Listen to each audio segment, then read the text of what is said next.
दोस्तों आज की इस वीडियो में हम हिस्ट्री में आधुनिक भारत से संबंधित महत्वपूर्ण प्रश्नों को पढ़ेंगे जो आपके एग्जाम में कई बार पूछे हुए क्वेश्चन हैं। और साथ ही मैंने जितने भी क्वेश्चन लिए हैं वो सभी के सभी सिलेक्टेड और इम्पोर्टेंट लिए हैं और कई किताबों का अध्ययन करके लिए हैं। और दोस्तों मैं आपको पहले ही बता देता हूँ, स्टूडेंट के लिए समय की काफ़ी ज़्यादा कीमत होती है, तो मैं अपनी इस वीडियो में कम समय में ज़्यादा से ज़्यादा प्रश्नों को ही रखूंगा, कोई इधर उधर की बात नहीं करूंगा, ना ही आपका समय बर्बाद करूंगा। तो बने रहिए वीडियो के अंत तक, क्योंकि यह वीडियो आपके लिए काफ़ी ज़्यादा यूज़फुल रहने वाली है। और अगर आपको ये वीडियो अच्छी लगी तो प्लीज़ वीडियो को लाइक करना और हमें कमेंट बॉक्स में बताना कि आपको यह वीडियो कैसी लगी, और चैनल को सब्सक्राइब कर लेना, क्योंकि मैं जिस सब्जेक्ट को भी पढ़ाऊंगा आपको संपूर्ण कंप्लीट ही पढ़ाऊंगा, अधूरा नहीं छोड़ूंगा। तो हमारा जो क्वेश्चन है वो है कि नील विद्रोह के दौरान हिंदू पैट्रियट पत्र से किसानों का समर्थन किसने किया था। तो नील विद्रोह के दौरान हिंदू पैट्रियट पत्र से किसानों का जो समर्थन किया था वो किया था हरीश चंद्र मुखर्जी ने। और मैं आपको बता दूं नील विद्रोह हुआ कब था, तो ये 1859 को बंगाल में हुआ था और 1860 को समाप्त हुआ था। और नील की खेती से संबंधित यह विद्रोह था किसानों का। नेक्स्ट है, महात्मा गांधी ने जलियांवाला बाग हत्याकांड के बाद सत्याग्रह को कब वापस लिया था। तो जलियांवाला बाग हत्याकांड जो हुआ था वो 13 अप्रैल 1919 को अमृतसर में बैसाखी के दिन हुआ था। इसमें जनरल डायर ने गोलियां चलवाई थी। तो इस कांड के बाद जो हुआ था वो सत्याग्रहियों ने अहिंसा का मार्ग अपनाकर हिंसा को अपना लिया था, और गांधी जी जो सत्याग्रह चला रहे थे वो हिंसा के मतलब अहिंसा के मार्ग पर चला रहे थे। तो इसी कारण गांधी जी ने 18 अप्रैल 1919 में सत्याग्रह को वापस ले लिया था। नेक्स्ट है किसे 1501 में सर्वप्रथम अरब फारस भारत के साथ व्यापार का मालिक घोषित किया गया था।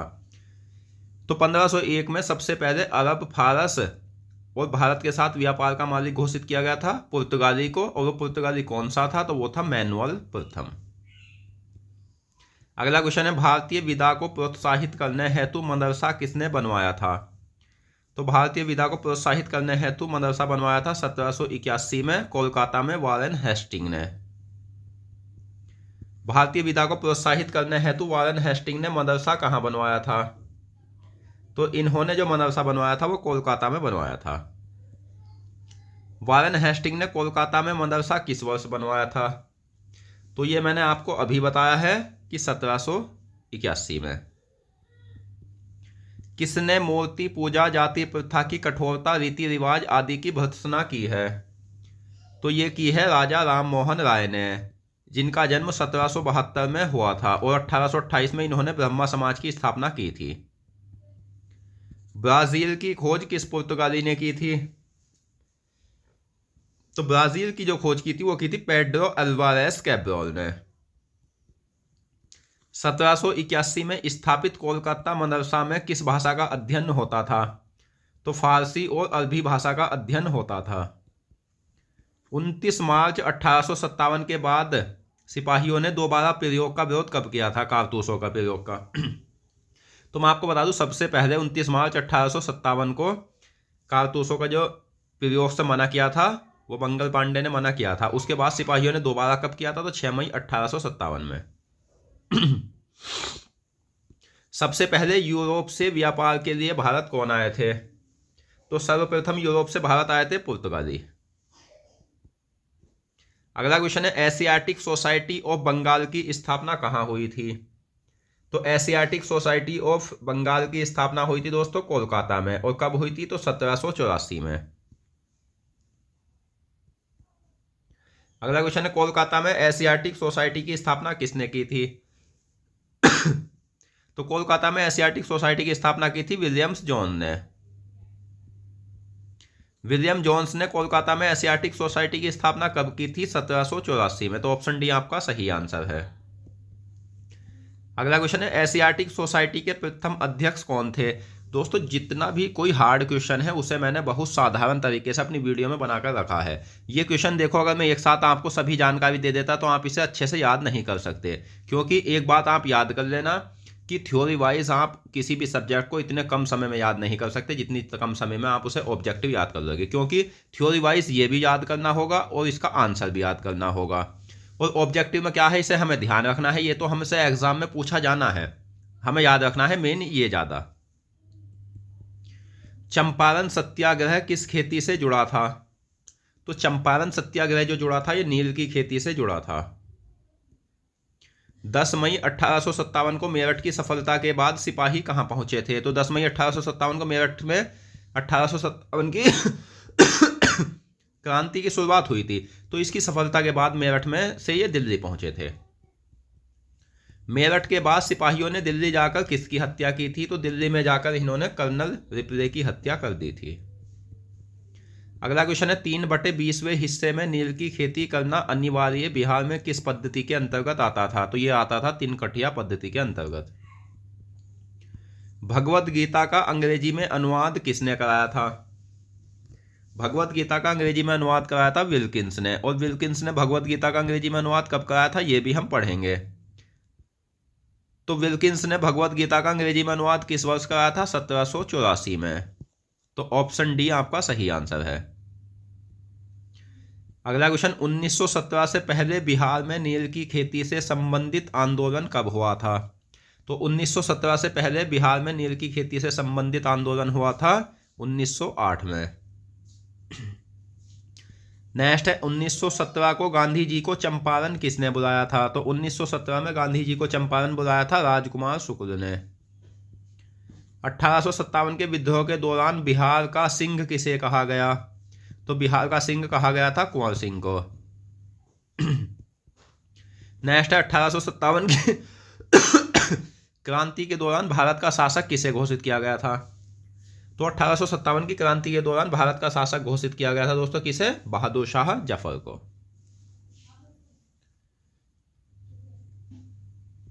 नेक्स्ट क्वेश्चन भारत में गांधी जी का प्रथम सफल सत्याग्रह कौन सा था? तो भारत में गांधी जी का जो प्रथम सफल सत्याग्रह था वो था चंपारण सत्याग्रह। गांधी जी को महात्मा की उपाधि किसने दी थी? तो गांधी जी को महात्मा कहा जाता था और ये उपाधि दी थी रविंद्रनाथ टैगोर ने। रविंद्रनाथ टैगोर ने किस आंदोलन के सफल हो जाने के बाद महात्मा गांधी को महात्मा की उपाधि दी थी? तो चंपारण सत्याग्रह के सफल हो जाने के बाद। अगला क्वेश्चन है रानी लक्ष्मीबाई का मूल नाम क्या था? तो इनका जो मूल नाम था वो मणिकर्णिका था, यानी मनु भी इन्हें कहा जाता था। प्रिसेप्ट ऑफ जीसस नामक पुस्तक किसने लिखी थी? तो प्रिसेप्ट ऑफ जीसस नामक पुस्तक लिखी थी राजा राम मोहन राय ने। और राजा राम मोहन राय ने प्रिसेप्ट ऑफ जीसस नामक पुस्तक किस वर्ष लिखी थी? तो 1820 में इन्होंने लिखी थी। यूरोप से भारत के लिए समुद्री मार्ग की खोज किसने की थी? ये की थी पुर्तगालियों ने। दोस्तों जो मैं क्वेश्चन आपको करा रहा हूं, अगर एक चैप्टर से संबंधित 20 क्वेश्चन पूछे जा सकते हैं या 20 क्वेश्चन बन रहे हैं तो मैं आपको 25 कराऊंगा, कोई क्वेश्चन नहीं छूटेगा, लेकिन मैं कराऊंगा आपको प्रैक्टिस सेट के रूप में। इसके बाद हम सभी चैप्टर जितने भी आधुनिक भारत के हैं उसे संपूर्ण निचोड़ के साथ टॉपिक वाइज या चैप्टर वाइज पढ़ेंगे। तो उसके लिए आप हमारे चैनल को सब्सक्राइब कर दीजिए, वो आप बहुत आसानी से पढ़ लोगे, एकदम समझ जाओगे।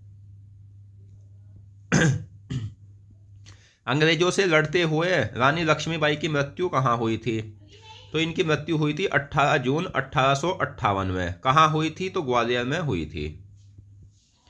न्यू टेस्टामेंट के नैतिक एवं दार्शनिक संदेशों को उसकी चमत्कारी कहानियों से अलग करने का प्रयास किसने किया था? तो ये किसके द्वारा किया गया था? तो राजा राम मोहन राय के द्वारा। न्यू टेस्टामेंट के नैतिक एवं दार्शनिक संदेशों को उसकी चमत्कारी कहानियों से अलग करने का प्रयास राजा राम मोहन राय ने किस पुस्तक में किया था? प्रिसेप्ट ऑफ जीसस नामक पुस्तक में, जो 1820 में इन्होंने लिखी थी। ब्रह्मा समाज की स्थापना किसने की थी?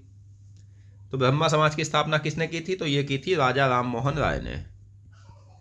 किस वर्ष राजा राम मोहन राय ने ब्रह्मा समाज की स्थापना की थी? तो 1828 में। यह क्वेश्चन एग्जाम में एक नहीं जबकि कई बार पूछा हुआ है।